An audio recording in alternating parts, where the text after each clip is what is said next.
Hi, Emily. Thank you so much for taking time out of your busy schedule to join me today in my Zoom living room.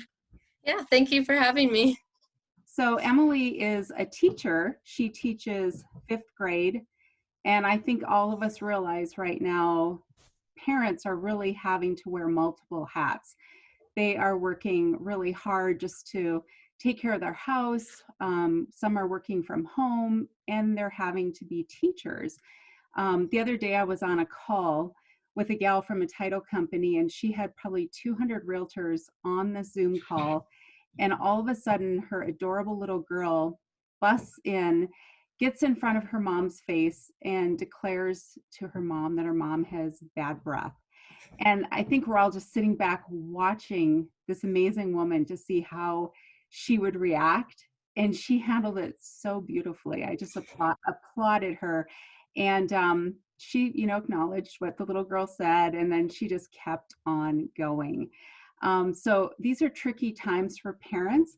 But I think at this point, parents would applaud teachers more than ever before in realizing that you guys are truly heroes.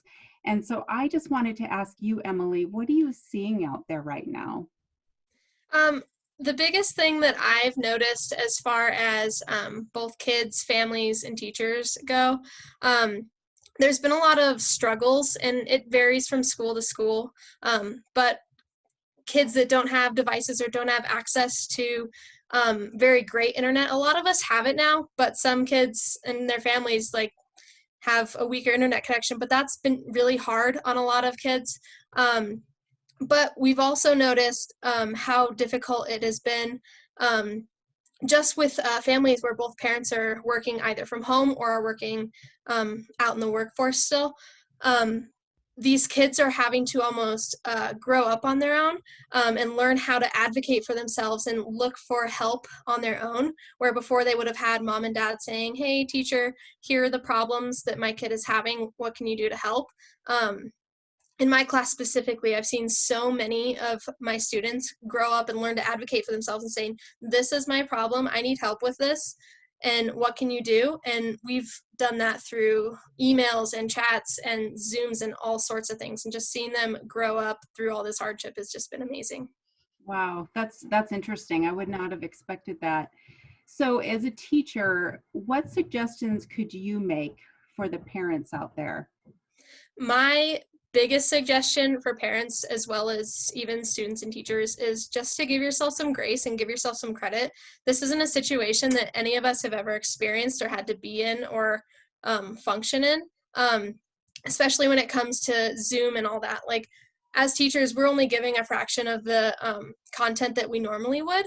And so it's not quite as much work, but it feels like so much more because of the environment that you're in. And as a parent, you're trying to make sure your kids do all their work and you're trying to get your work done. But the biggest thing for me is give yourself some grace and credit. It's hard, and this is not something that we've done. And if things take a little bit more time, that's okay. If you need extra help, that's okay. As teachers, we're here to help. As parents, you're there to help your child and do whatever you can for them. But to an extent, there's only so much you can do in your situation. So just give yourself some credit and grace. That's excellent, Emily. Thank you so much for sharing that.